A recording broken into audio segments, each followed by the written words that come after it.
السلام عليكم ورحمة الله تعالى وبركاته. مرحبا بكم في فيديو جديد وفي درس جديد. الدرس ديال اليوم هو درس السرعة المتوسطة. العديد ديال التلاميذ طلبوه مني، داكشي علاش فوالا دونك جات وقيتو. ولكن قبل ما نبدا الكور غادي نبغي نقول لكم، يعني قبل ما نبدا الدرس غنبغي نقول لكم ان هذا الدرس هذا القاعده ديالو جد بسيطه، حفظ نجح، حفظتيها غتطبقها. ولكن دونك دائما عندي ديك ولكن. الملاحظه اللي غنبغي نعطيها لكم على هذا الدرس هي ان هذا الدرس هذا القاعده ديالو ماشي هي بوحديتها اللي مهمه، او لا مثلا غير الا فهمتي القاعده صافي راك غادي تتمكن من الدرس. لا، كنأكد على مسألة التمارين في هذا الدرس بالخصوص. كل ما خدمتو بزاف ديال التمارين كل ما تمكنتو من الدرس. داكشي علاش هذا الدرس هذا غادي ندير فيه جوج فيديوهات. غادي نبدا بالقاعده نشرحها لكم، بعدا نشرحوا شنو هي السرعه المتوسطه، شنو العناصر ديالها، الوحده ديالها. فهمنا واحد المساله باقي ما قلتهاش، هي المساله ديال ان السرعه المتوسطه فهي داخله مع الدرس ديال التناسبيه. داكوغ، دونك كنتمنى نكون قلت كلشي. كنزيد نعاود ناكد على المساله ديال التمارين. غنخدم معكم ما امكن من التمارين، وجدت لكم تمارين زوينين، كل تمرين فيه قاعده، كل تمرين نوريك الطريقه ديال كيفاش تخدم هذاك التمرين. دونك اول حاجه كتبت لكم القاعده، كنظن غادي تبان لكم مقلوبه، ماشي مشكل حيت هزا التليفون سيلفي.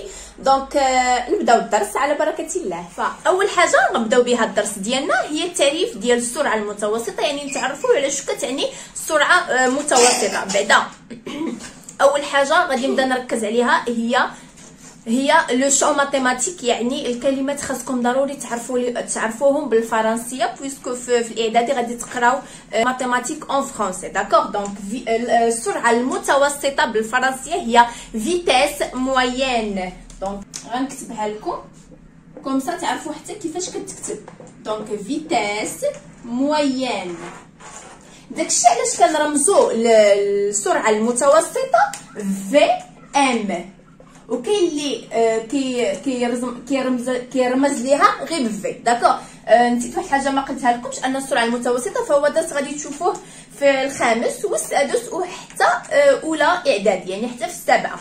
دونك في كل عام غادي تزيدوا تعرفوا قواعد اكثر على هذه السرعه المتوسطه، وغادي تقراوها حتى في الفيزياء. دونك عقلوا على هضرتي، ونهار اللي توصلوا للدرس ديال السرعه المتوسطه في الفيزياء كنتمنى تفكروني. دونك تكون السرعه المتوسطه هي فيتيس موين.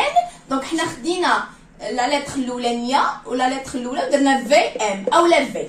داكوغ، دونك عرفنا لابريفياسيون يعني هو الرمز ديال السرعه المتوسطه. نشوفوا دابا شنو كتعني هاد السرعه المتوسطه. دونك السرعه المتوسطه عطاونا واحد التعريف عليها، هي المسافه المقطوعه. دونك هي واحد المسافه اللي مشيت فيها، داكوغ، واحد المسافه خلال مده زمنيه معينه. دونك جوج ديال العناصر كيرتبطوا بالسرعه المتوسطه، هما بالتوتال يعني بالمجموع كاينين ثلاثه. كاينه السرعه، وكاينه المسافه، وكاينه المده الزمنيه. ثلاثه ديال العناصر كنخدموا عليهم في هذه السرعه المتوسطه. قلنا السرعه المتوسطه هي المسافه المقطوعه خلال مده زمنيه معينه. المسافه يعني هي المسافه المقطوعه، هي شحال مشيت، داكوغ، شحال مشيت انا، اولا شحال مشات واحد السياره، اولا واحد الشاحنه، اولا تفهمنا، اولا حيوان، المهم اي واحد، يعني المسافه المقطوعه شحال ضرب ديال المسافه خلال مده زمنيه. المده الزمنيه هو لو طون. نهضر على المسافه هي لا ديستانس، عقلوا عليها لا ديستانس. دونك المسافه هي لا ديستانس، وكنرمزوا ليها بالدي. دونك لابريفياسيون ديالها هي دي. علاش؟ حيت واخدينها من الكلمه ديال لا ديستانس. نهضروا على المده الزمنيه. دونك المده بالفرنسيه فهي لو طون. داكوغ، لو طون، ولابريفياسيون ديالو هو تي، حيت واخدينو من الكلمه ديال طون. المده غادي نبغي نهضر لكم على المده، حتى هي عندها واحد القاعده. الا عطاك مثلا واحد المسافه قطعناها خلال 10 ديال السوايع، اولا خلال 8 ديال السوايع، اولا خلال نصف ساعه، فهذه هي مده. ولكن الا شاف واحد التمرين وقال لك ضربت مثلا 240 كيلومتر، خرجت من الدار مع 8 ورجعت مع 10. اذا شنو هي المده؟ واش هي 10 واش هي 8؟ لا، غنبغي نقول لك المده هي في هذه الحاله هذه. داكشي قلت لكم ركزوا على التمرين، حيت كل تمرين ما كيعطيكش هذه المسافه والمده مباشره، خاصك انت تقلب عليها. مثلا اذا قلت لكم داكشي اش كاين واحد القاعده على المده. اذا المده هي لحظه الوصول ناقص لحظه الانطلاق. لحظه الوصول ناقص لحظه الانطلاق. مثلا انا كيف ما قلت لكم خرجت مع 8 ووصلت مع 10، دونك ال10 غادي نقص منها 8 شحال تعطيني؟ ساعتين. اذا انا استغرقت ساعتين. اذا هذيك كتسمى هي المده. تفهمنا؟ باقي خاصكم تعرفوا حاجه اخرى ديال الاعداد الستينيه، فهو كيتعلق اولا مرتبط بهذه السرعه المتوسطه، ولكن نعطيو لكم باختصار. خاصكم ضروري تكونوا عارفين شي حوايج، ان ان جور يعني يوم شحال فيه من ساعه؟ فيه 24 اور. داكور؟ دونك اون اور يعني ساعه شحال فيها من مينوت؟ فيها 60 دقيقه. هادشي خصكم تكونوا عارفينو، علاش؟ حيت تحتاجوه في الحساب ديال اولا في التحويلات ديال المده. اون مينوت يعني دقيقه شحال فيها من ثانيه؟ فيها 60 سكوند. داكور؟ دونك هادو خصكم هاد المعارف خصكم تكونوا عارفينهم. ندوزو دابا للقاعده، نعطيكم القاعده نشرحها لكم، ومنها نعطيكم حتى الوحده الاساسيه اولا الرئيسيه اولا العالميه ديال السرعه المتوسطه، ديال المسافه، وكذلك ديال المده. اذا شفتوا هذا اختصار ديال الدرس ديالنا ديال السرعه المتوسطه. هادشي خصكم تكونوا عارفين. القاعده ديالنا ديال السرعه المتوسطه كتقول ان السرعه المتوسطه، لاحظوا معايا، السرعه المتوسطه تساوي، دائما نعمل الكسر، السرعه المتوسطه فيها الكسر في البسط، هي يعني السرعه المتوسطه تساوي المسافه المقطوعه. اذا تساوي المسافه المقطوعه على المده الزمنيه المستغرقه. فهمنا؟ اذا هذه هي القاعده، حفظها وعاد ديك الساعات نشوفوا القاعده اللي خصك تكتب في التمرين.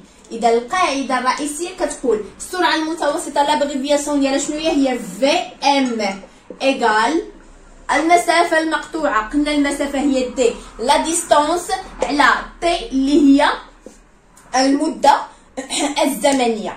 اذا هذه هي القاعده ديال السرعه المتوسطه. الا قال لك احسب السرعه المتوسطه كتعمل له الكسر، الفوق تحط المسافه المقطوعه والتحت تكتب المده الزمنيه. شوفوا دابا الوحدات عندي، لا ديستانس اولا المسافه فهي كتكون بالكيلومتر.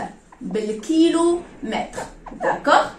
لو طون كيكون بالاور يعني بالساعه. اذا في نظركم في ام شنو الوحده ديالها؟ لاحظوا معايا الوحده ديالها هي الكيلومتر على الساعه، وكتكون كتكتبوها بهذه الطريقه، الكيلومتر سلاش اور يعني الكيلومتر في الساعه. اذا السرعه المتوسطه فالتعريف ديالها يعني الخاص او الدقيق هو المسافه المقطوعه خلال مده زمنيه. ديك المده الزمنيه شحال هي؟ اور، هي ساعه، يعني شحال قطعتي من المسافه في ظرف ساعه. بعد ما تعرفنا على القاعده ديال السرعه المتوسطه، نشوف دابا واحد التمرين تطبيقي، يعني ديك القاعده كيفاش كيمكن لي نطبقها. نقرا اولا التمرين كيقول ان قطار سريع مسافه 180 كيلومتر. دائما نسطر اولا نركز على الاعداد. اذا عندي هنا 180 كيلومتر، شنو هي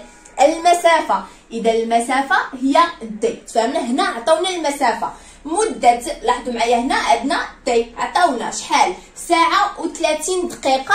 حدد السرعه المتوسطه للقطار. اذا هما شنو طلبوا منا؟ اننا نحسبوا الفي ام يعني السرعه المتوسطه. كنجي كنكتب القاعده، نعلم ان السرعه المتوسطه في ام تساوي دي على تي.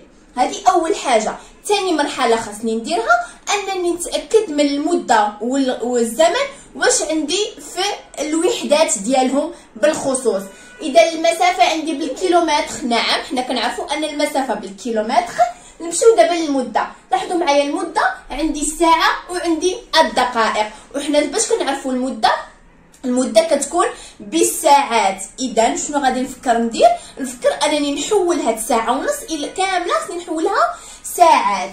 اذا عندي هنايا نجي وندير تي تساوي ساعه و30 دقيقه. كاينين جوج ديال الخيارات اولا جوج ديال الطرق باش تبدل الساعه. اول طريقه هي نحول كلشي للدقائق. حنا عارفين ان واحد ساعه شحال فيها من دقيقه؟ نعم 60 دقيقه. غادي نزيد عليها شنو؟ غنزيد عليها هاد 30 دقيقه. 30 دقيقه شحال غادي تعطيني؟ 90 دقيقه.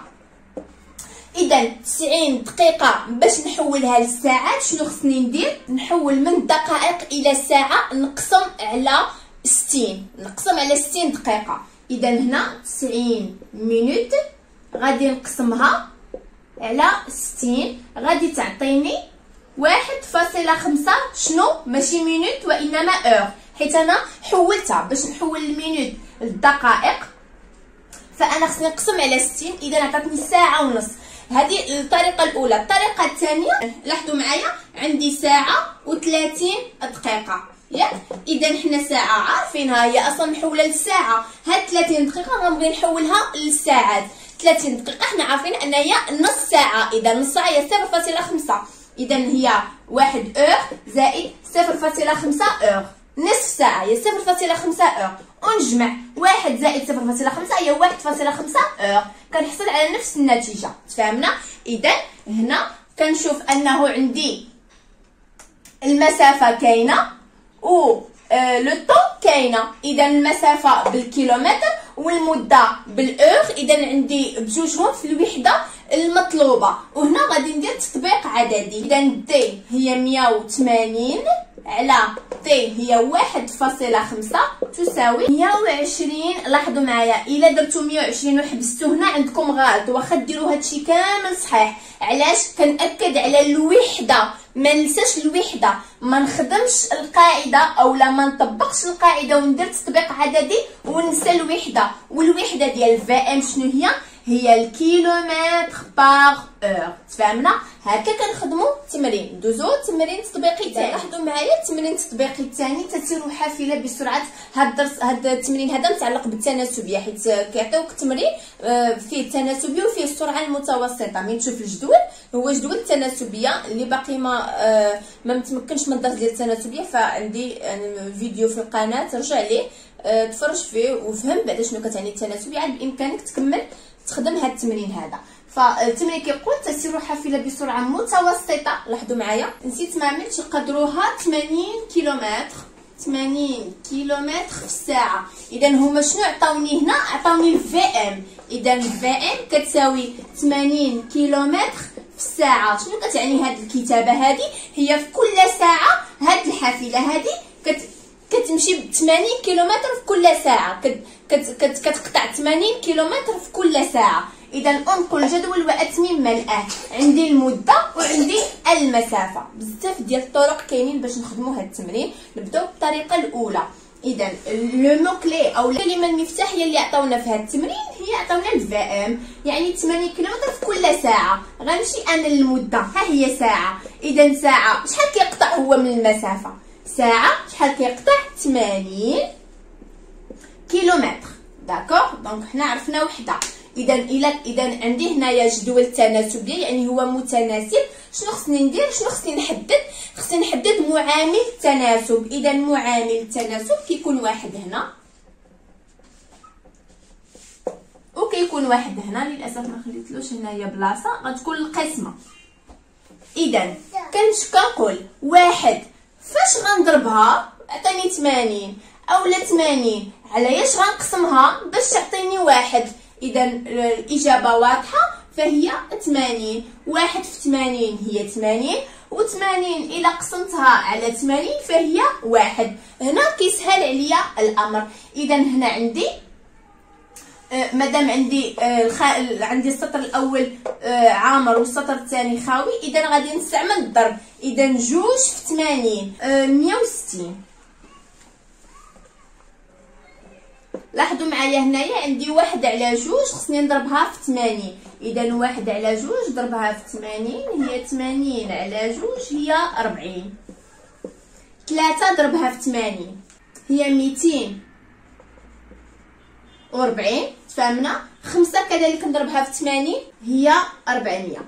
تفاهمنا؟ بهذا كنكون ساليت الجدول. اول حاجه نحدد معامل التناسب، والى لقيتو الا كان عندي الفوق هما الاعداد، اذا كانوا عندي الاعداد الفوق فانا ندير الضرب، الا كانوا عندي اعداد التحت فانا نعمل القسمه باش نحصل على الاعداد الفوقانيين. اذا كاينه طريقه ثانيه اللي يمكن لكم تخدموا بها التمرين من غير ما نحدد انا. الا مثلا جاكم صعيب انكم تحددوا معامل التناسب. شنو معامل التناسب؟ هو هذا كيتسمى معامل التناسب.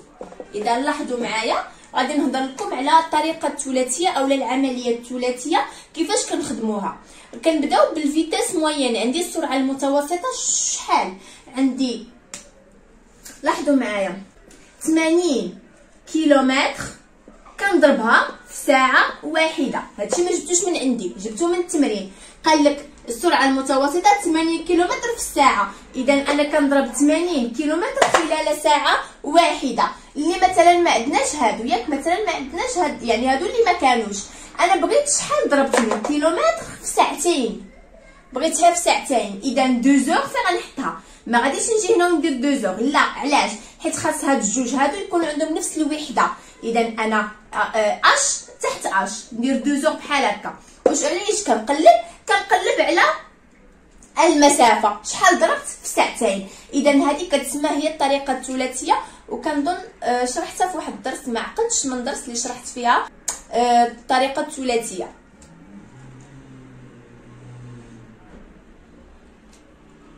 في التناسبيه كنظن في التناسبيه شرحت الطريقه الثلاثيه. نعاود نشرحها دابا كيفاش كنخدموها. مثلا هذا اللي غادي نقلبوا عليه غادي نسميه اكس. داكوغ؟ اكس هو عدد مجهول، هو اللي غادي نقلبوا عليه. اذا داك اكس كيساوي شنو؟ كيساوي، لاحظوا معايا، كندير الضرب في عددين متقابلين. شكون هما اللي متقابلين؟ دابا لاحظ معايا، واحد مع اللي متقابل مع هذا ما كاينش. اذا فين هما اللي متقابلين؟ هما هادو اللي متقابلين كندير بيناتهم الضرب. اذا 80 غنضربها في 2 وغادي نقسم على العدد اللي بقالي. اذا هذا وهذا ضربتهم، دونك بقى لي 1. ملي غادي نجي نخدمها 80 في 2 هي 160. ها هي حصلنا على 160. تفهمنا؟ هذه الطريقه الثلاثيه. نزيدو مثال اخر. مثلا انا بغيت 3 ساعات. احنا عارفين ان 100 لا ماشي 100 انما 80 كيلومتر كنضربها خلال 1 ساعه، ياك؟ انا بغيت شحال؟ كنضربها في 3 ديال السوايع. الطريقه الثلاثيه اولا القاعده الثلاثيه عندها قواعد. القاعده الاولى هي كيف ما قلت لكم الوحده تحت الوحده، داكوغ؟ دونك حتى هذه خصني نقلب عليها بالكيلومتر. دونك مثلا قلت لك نسميه اكس، عدد مجهول هو اللي غادي نحسبو شحال كيساوي. قلت لكم القاعده هي كنضرب في عددين متقابلين. الاعداد المتقابله هما هادو 80 في 30 في 3 كنظن، وي، وكنقسم على العدد اللي بقى لي اللي هو 1. اذا 80 في 3 هي 240 كيلومتر. ها هي 240 لقيتها، داكوغ؟ دونك جوج ديال الطرق، يا اما تحدد معامل التناسب وتملأ الجدول ديال جدول التناسبيه، اولا كاينه الطريقه الثلاثيه. هاد الطريقه غادي تستعملوها في بزاف ديال التمارين اللي كتعلق بالسرعه المتوسطه واللي كتعلق بالتناسبيه عامه. فنحبس الفيديو هنا، داكوغ؟ دونك الفيديو غيحبس هنا باش ما يجيش طويل. غادي نقطع هذا ونعاود ونكمل لكم التمارين في فيديو اخر ان شاء الله. دونك نتلاقاو فيديوهات مقبله ان شاء الله. دمتم على خير.